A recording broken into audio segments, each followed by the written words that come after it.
Bom, a aula de hoje é sobre a estabilidade do organismo humano. Você já deve ter ouvido falar sobre o conceito de homeostase.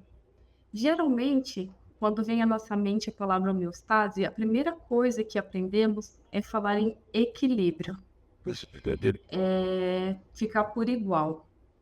Mas se tratando de fisiologia e de algo um pouco mais profundo, a gente pode mudar um pouquinho esse conceito e falar que a homeostase ela é a capacidade dos organismos de manter um ambiente interno estável, mesmo diante de mudanças no ambiente externo. Então, fisiologicamente falando, nesse momento, nós podemos falar que a homeostase ao invés de usarmos o termo equilíbrio, nós usamos o termo estabilidade, porque nem todos os sistemas dentro do nosso organismo trabalham por igual. Dentro de uma célula, eu não posso ter a mesma quantidade de sódio que fora, eu preciso ter uma quantidade maior ou menor dentro para ocorrer essa troca, o cálcio, o potássio, para eu manter a homeostase de sódio, de cálcio, de potássio, eu não posso ter a mesma quantidade dentro e fora, então eu não posso ter esse equilíbrio, mas eu tenho que ter uma estabilidade. E a estabilidade, nesse caso, é essas diferenças de concentração. Mas, se você procurar pela internet e jogar num site de buscas o termo homeostase, você vai encontrar aqui, ó, é, nesse site eu encontrei. A homeostase é um equilíbrio de parâmetros biológicos essenciais. É, é um equilíbrio e não mas no sentido de estabilidade, não de igualdade. Porque o principal objetivo da homeostase é manter a saúde. O organismo trabalha o tempo inteiro para que nós nos mantenhamos saudáveis. E quando ocorre um desequilíbrio dessa homeostase, desses parâmetros, das variáveis dentro do nosso organismo, aí a homeostase é comprometida e é onde vem a doença. E nessa figura aqui, mais à sua direita, nós temos uma balancinha no meio, né, de um corpo humano, sempre remetendo ao equilíbrio, mas é sempre bom lembrar na parte estabilidade. Então, o nosso organismo está constantemente trabalhando para manter a nossa temperatura, manter a pressão, os níveis de glicose, nos manter hidratado, porque isso tudo são funções básicas para manter um bom funcionamento do nosso corpo. E a homeostase, ela trabalha em mecanismos que nós chamamos na fisiologia de mecanismos de feedback. Eu vou dar aqui um exemplo para você, o mecanismo de feedback negativo e o mecanismo de feedback positivo. Eu vou te dizer que a maioria do nosso organismo trabalha em um mecanismo de feedback negativo. E aqui é um exemplo clássico, que é a pressão arterial. Quando ocorre um aumento da pressão arterial, os baroreceptores que estão lá nos vasos, nas artérias, na artéria coronária, eles sinalizam o sistema nervoso periférico e o sistema libera sinais para o nosso organismo, dentre outros, para diminuir a frequência cardíaca, e assim, uma das maneiras de diminuir a pressão. Um exemplo de feedback positivo é no momento do parto, nas contrações uterinas, o que acontece? Aí sim, essa sinalização dos hormônios vai aumentando a distensão do colo uterino, aumenta as contrações, aí quanto mais distensão, mais contração até o momento do parto. E eu tenho uma questão aqui para refletirmos um pouco também. Como que o nosso corpo reage ao aumento da temperatura?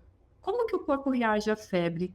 Como que a homeostase está envolvida nesse processo? E nem só digo da febre, em ambientes que nós vivemos, se formos, por exemplo, lá nos Andes, em temperaturas negativas, além de nós nos colocarmos, paramentarmos para não sentirmos frio, o nosso corpo consegue manter a nossa temperatura, né? Precisa manter a nossa temperatura a 36 graus, ou se estamos em ambientes muito hostis de altíssimas temperaturas, para mim, no caso, 40 graus, como que o nosso corpo faz para manter essa temperatura? E aí eu tenho um exemplo prático também, além disso, desse controle constante da nossa temperatura corpórea, o controle da febre também faz parte desse mecanismo de equilíbrio do nosso corpo, porque a febre já é um desequilíbrio, mas o corpo trabalha para que a temperatura se normalize. E a febre, ela é definida como um aumento da temperatura acima do normal, acima de 38 graus. O 37,5 que a gente conhece nos médicos, nas salas dos hospitais, é considerado estado febril.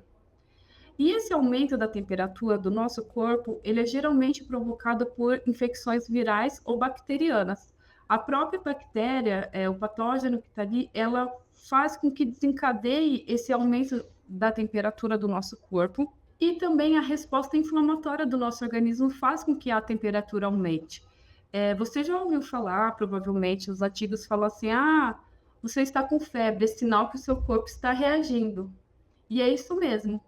A resposta inflamatória do nosso organismo, eles liberam substâncias chamadas de pirogênios, que são as substâncias, né, primeiro, que induzem a febre. Por quê? Porque tem alguns patógenos que eles precisam de uma temperatura ideal para continuar se multiplicando, e o aumento da temperatura faz com que esses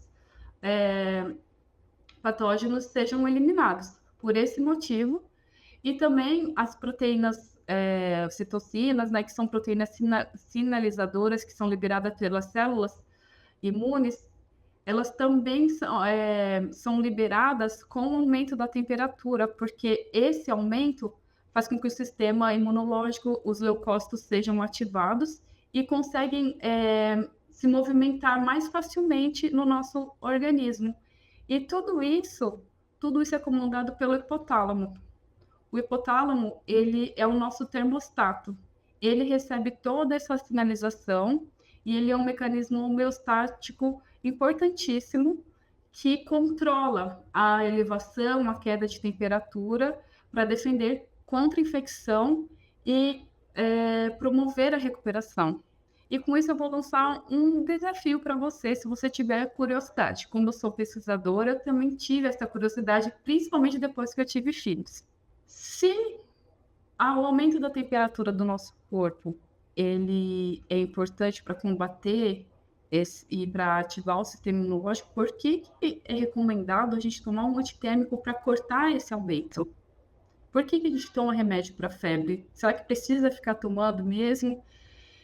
Eu não vou entrar em muitos detalhes, vou deixar você pesquisar em sites confiáveis, ver opiniões de médicos, e aí você chega à sua conclusão. Mas eu já fiz o meu experimento próprio em casa e achei muito interessante. É óbvio que, assim, em situações extremas, principalmente quando é uma infecção bacteriana, precisa de medicamento para combater a febre, porque às vezes o corpo tem esse desequilíbrio da homeostase, ele não consegue mais combater sozinho e realmente precisa do medicamento. Aí vem a doença, aí tem a quebra da homeostase. Mas até certo ponto o organismo consegue controlar e consegue combater essa infecção se for de uma maneira mais leve, sem precisar de uso do medicamento. Mas enfim, você pode por si só pesquisar. Bom, um outro exemplo prático que eu tenho para você de um mecanismo de homeostase, de equilíbrio aqui no nosso corpo é nos níveis na regulação dos níveis de glicose.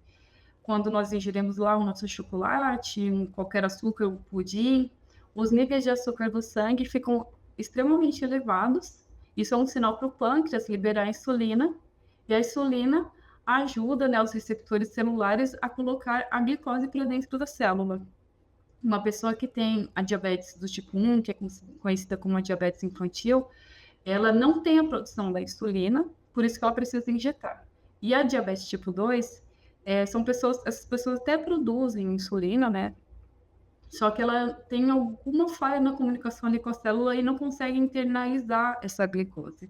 E aí, devido ao conhecimento no estudo da fisiologia, conseguiram desenvolver medicamentos para que isso acontecesse. Tem os remédios que substituem a função da insulina, mesmo tendo a insulina produzida no organismo. Outro exemplo que eu até já citei para vocês é a regulação da pressão, que é o exemplo do feedback negativo. mas nos dois lados, nosso organismo atua, tanto quando existe uma sinalização para o aumento da pressão, como a diminuição, quando cai a pressão. Por exemplo, quando tem uma queda da pressão, no caso de um choque hemorrágico, perda de muito sangue, o sistema nervoso simpático ele é ativado, e aí o que ele sinaliza para o nosso organismo? Ele indica uma vasoconstrição, aumentar a frequência cardíaca para aumentar a circulação de sangue e aumentar a força de contração para a pressão se estabilizar do jeito que for possível. Quando tem esse aumento da pressão, ocorre o efeito oposto, só que atua o sistema nervoso parasimpático. Ele vai lá, libera os seus sinais e ocorre a vasodilatação, uma queda na frequência cardíaca e também uma redução na força de contração. Logicamente que eu estou falando para você numa situação comum, até se tem um exemplo num choque hemorrágico, que é algo mais grave, mas um desmaio por cair a pressão porque você não se alimentou direito, uma coisa simples, o seu organismo consegue se estabilizar. Mas se já chega a um nível maior, que a homeostase já não consegue manter o equilíbrio, chega a doença, aí precisa do auxílio de medicamento, que o organismo por si só já não consegue mais combater sozinho todas essas alterações. E junto disso, além dos feedbacks, nós podemos entender e estudar também sobre a lei do balanço de massa. Aí sim a gente vem no equilíbrio, que essa lei fala de um equilíbrio dinâmico no corpo humano, do que nós ingerimos e do que é metabolizado. Por exemplo, a entrada precisa ser igual à saída, mais um acúmulo. Mas esse acúmulo gera outras coisas, ou armazena energia, ou armazena gordura. Enfim, vou dar um exemplo para vocês. Aqui eu coloquei a ingestão de glicose. Por exemplo, a glicose, na verdade. A gente ingere carboidrato, que nós sabemos que ela é convertida em glicose. Então, a saída, entra carboidrato, sai glicose para a célula produzir energia. Ou ela é excretada. Se existe um excesso desse consumo, aí o organismo acumula. Então, quando a gente pensa no balanço das massas, a entrada tem que ser igual à saída. Se a entrada é maior que a saída, gera um acúmulo. E se a entrada é menor que a saída, aí nós temos um déficit, uma falha nesse nutriente. Por exemplo, na água.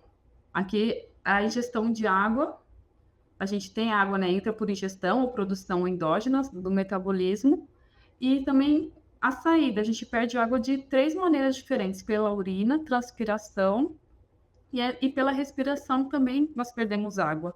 O excesso de perda de água, aliás, uma baixa ingestão de água leva à desidratação, que é ruim, que leva a um desequilíbrio, mas o excesso também é ruim, que pode levar à produção de edemas. Bom, para seguirmos a etapa final dessa aula, nós temos um resuminho dos pontos principais. Primeiro, ter em mente que a homeostase ela é crucial para a sobrevivência e funcionamento eficiente do organismo. Lembrando que em todos os momentos, o organismo trabalha constantemente para manter a homeostase, para manter a estabilidade. Então, ela é mantida através desse mecanismo de feedback, que regulam todas essas variáveis, como temperatura, glicose, o pH, a pressão. E esses mecanismos estão constantemente trabalhando para que o ambiente interno do nosso corpo esteja constante, mesmo com mudanças externas, eventos adversos. E aqui eu deixei um esquema para você ter em mente tudo isso. Então, no primeiro quadrinho, nós temos o organismo em homeostase. Ocorre uma alteração externa ou interna, aí tem uma perda da homeostasia nesse primeiro momento. O organismo trabalha para compensar toda essa alteração. Se existe falha nessa compensação, nós temos a doença. Sucesso na compensação, nós temos a saúde. E é isso. Bons estudos!